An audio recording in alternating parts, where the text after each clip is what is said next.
Assalamualaikum warahmatullahi wabarakatuh. Di sini saya akan mempresentasikan hasil penelitian tugas akhir yang berjudul Pengaruh Kualitas Pelayanan dan Fasilitas Terhadap Kepuasan Pengguna Jaklingko. Sebelumnya, perkenalkan nama saya Khairunisa Hidayah dengan NIM 6422041, kelas 646A37 UBSI Pemuda. Di sini judul penelitiannya yaitu pengaruh kualitas pelayanan dan fasilitas terhadap kepuasan pengguna Jaklingko untuk memenuhi tugas metode kuantitatif. Fenomena penelitian. Jaklingko adalah transportasi umum terbaru yang dimana berawal dari konsep angkot sederhana menjadi berfasilitas demi menunjang kenyamanan penumpang.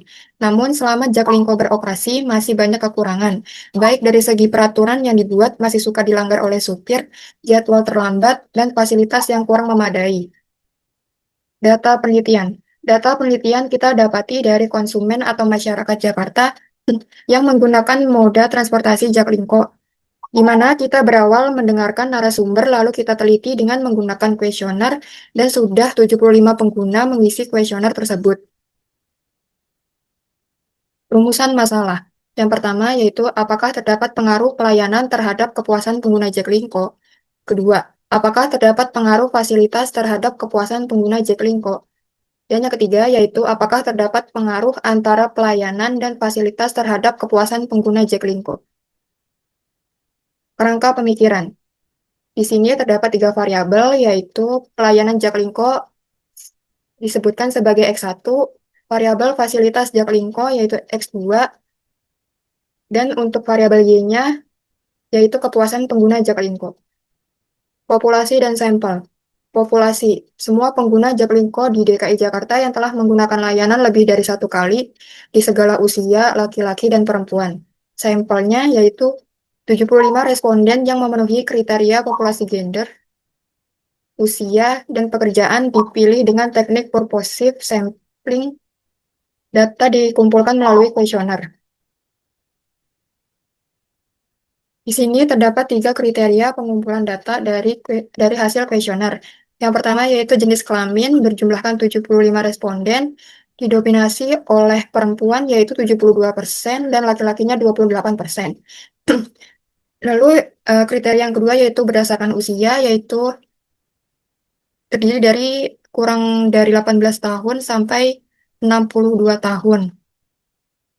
Di sini juga didominasi oleh usia 18 tahun sampai 24 tahun sebanyak 53,3%.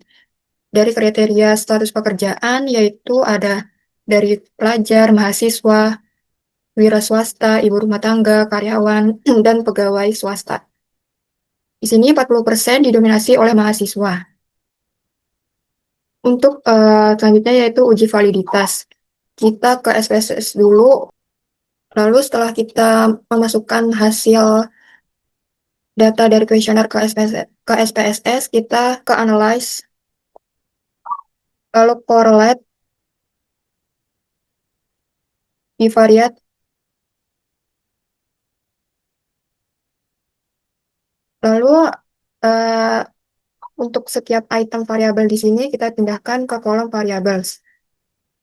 Kita copy dengan Ctrl A, lalu kita pindahkan, lalu klik OK.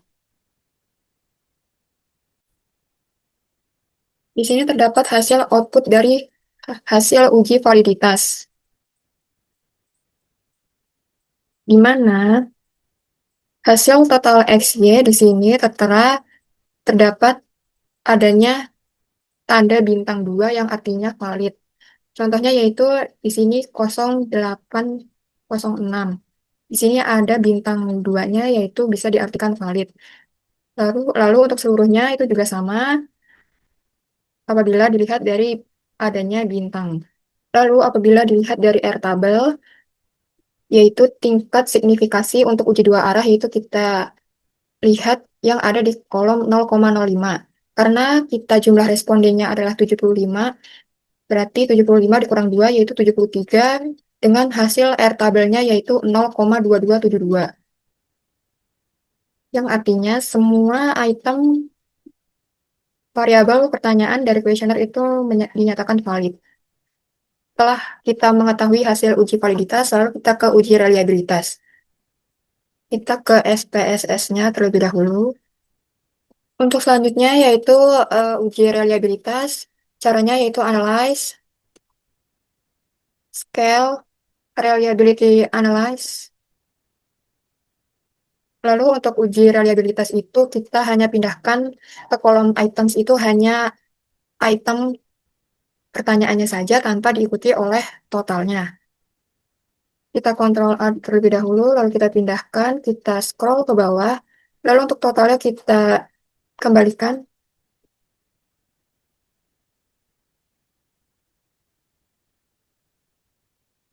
klik OK. Di sini tertera hasil output dari hasil uji reliabilitas. Pada kolom Cronbach Alpha terdapat nilai 0,879. Nilai ini lebih besar dari 0,60.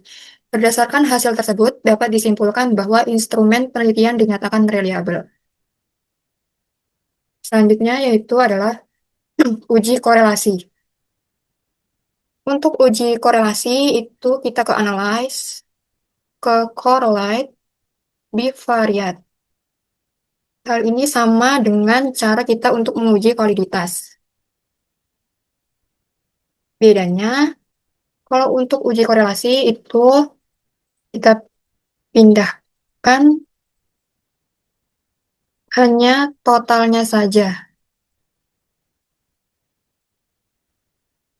Total X1, total X2, total Y. Lalu kita klik OK. Berikut merupakan hasil output dari uji korelasi. Di sini dengan penjelasannya yaitu uji korelasi sama juga dengan menggunakan L-table sama seperti uji validitas. Dengan hipotesisnya yaitu H0 tidak ada hubungan, X1 dan Y, H1 ada hubungan. Di sini tertera untuk hipotesis satunya yaitu 0,804 lebih besar dari 0,2272, yang artinya H1 diterima, H0 ditolak.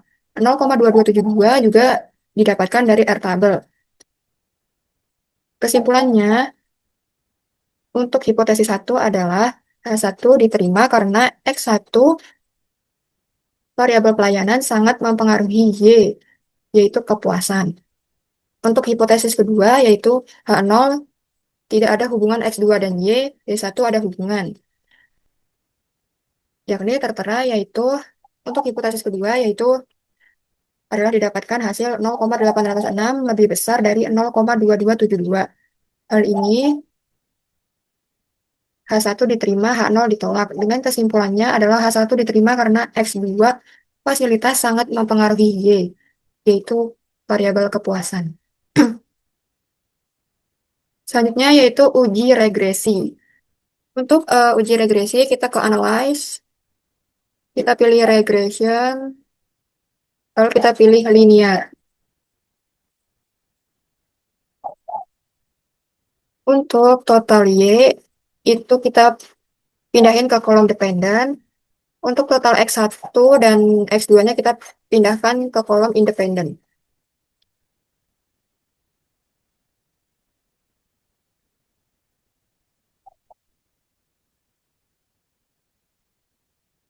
Lalu untuk statistik, kita checklist semuanya.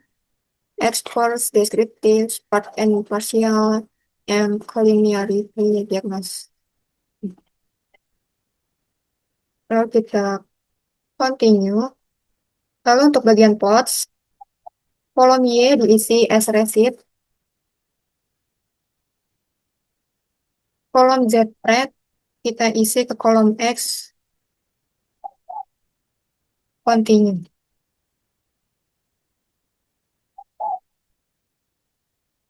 Lalu pastikan di sini entry-nya yaitu 0,05. Lalu kita continue, lalu kita OK-kan.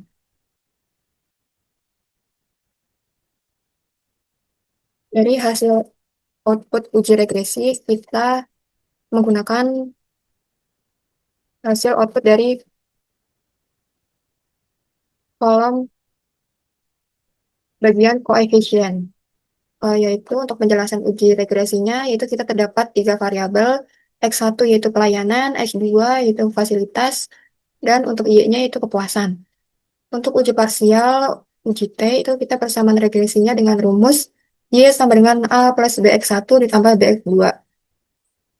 Didapat hasil angka ini kita didapat dari hasil kolom B. Yang dimana Y sama dengan 2,846 ditambah X1-nya yaitu 0,414 ditambah X2-nya yaitu 0,427.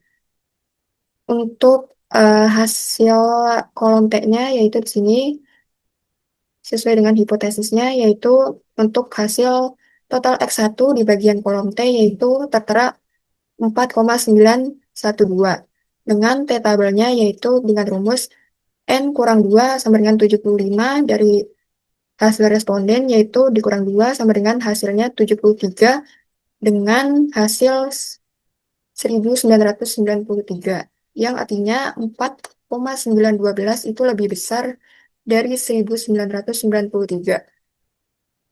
Artinya T hitung lebih besar dari T tabel atau H1 diterima, H0 ditolak. Dengan kesimpulannya H1 diterima karena X1 pelayanan mempengaruhi Y kepuasan.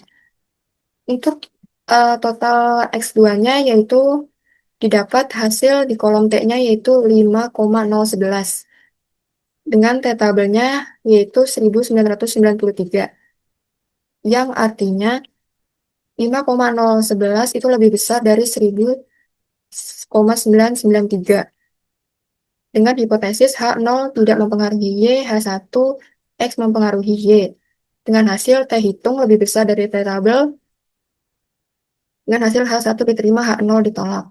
Kesimpulannya adalah H1 diterima karena X2 fasilitas sangat mempengaruhi Y kepuasan. Selanjutnya yaitu uji simultan. Untuk uji simultan kita didapat dari hasil output uji regresi juga, namun yang bagian hasil output ANOVA. Kemudian untuk uji simultan itu kita memakainya uji F. Yang dimana hipotesis tabel ANOVA kolom F itu berjumlah 101,334. Dengan uji F-nya yang didapatkan yaitu dengan rumus DF sama dengan N dikurang dalam kurung K plus 1. Yang artinya dari jumlah responden keseluruhan yaitu 75 dikurang dalam kurung 3 plus 1 yaitu 71. Dalam urutan tabel F untuk urutan 71 didapat hasil 3,126 dengan hipotesisnya yaitu H1 diterima, H1 diterima sama dengan ada pengaruh antara X1 pelayanan dan X2 fasilitas terhadap Y kepuasan. H0 diterima sama dengan tidak ada pengaruh antara X1 pelayanan dan X2 fasilitas terhadap Y kepuasan. Dengan hasilnya yaitu tabel F-nya 3,126 yang artinya F hitung lebih besar dari F tabel atau H1 diterima, H0 ditolak. Dengan hasil 101,334 lebih besar dari 3,126. Kesimpulannya yaitu X1 dan X2 berpengaruh terhadap Y. Yang terakhir yaitu adalah uji koefisien determinasi. Di sini hasil outputnya juga didapat dari hasil uji regresi model summary di sini. Lalu cara bacanya itu kita hanya melihat di kolom R square. Di sini kolom R square terdapat hasil 0,738 dengan rumus D sama dengan R2 dikali 100% sama dengan 0,738 dikali 100% sama dengan 73,8%. Untuk kesimpulannya yaitu yang pertama, terdapat pengaruh signifikan antara kualitas pelayanan terhadap kepuasan pengguna Jaklingko Hasil uji regresi menunjukkan bahwa pengaruh antara variabel pelayanan X1 dan kepuasan Y sangat signifikan. Yang kedua yaitu terdapat pengaruh signifikan antara fasilitas terhadap kepuasan pengguna Jaklingko. Hasil uji regresi antara variabel fasilitas X2 dan kepuasan Y juga menunjukkan pengaruh yang signifikan. Untuk kesimpulan yang terakhir, yang ketiga, yaitu terdapat pengaruh antara X1 pelayanan dan X2 fasilitas terhadap Y kepuasan. Cukup sekian pemaparan dan penjelasan dari saya mengenai pengaruh kualitas pelayanan dan fasilitas terhadap kepuasan pengguna Jaklingko. Apabila ada kesalahan dalam penyebutan kata, mohon dimaafkan. Terima kasih. Wassalamualaikum warahmatullahi wabarakatuh.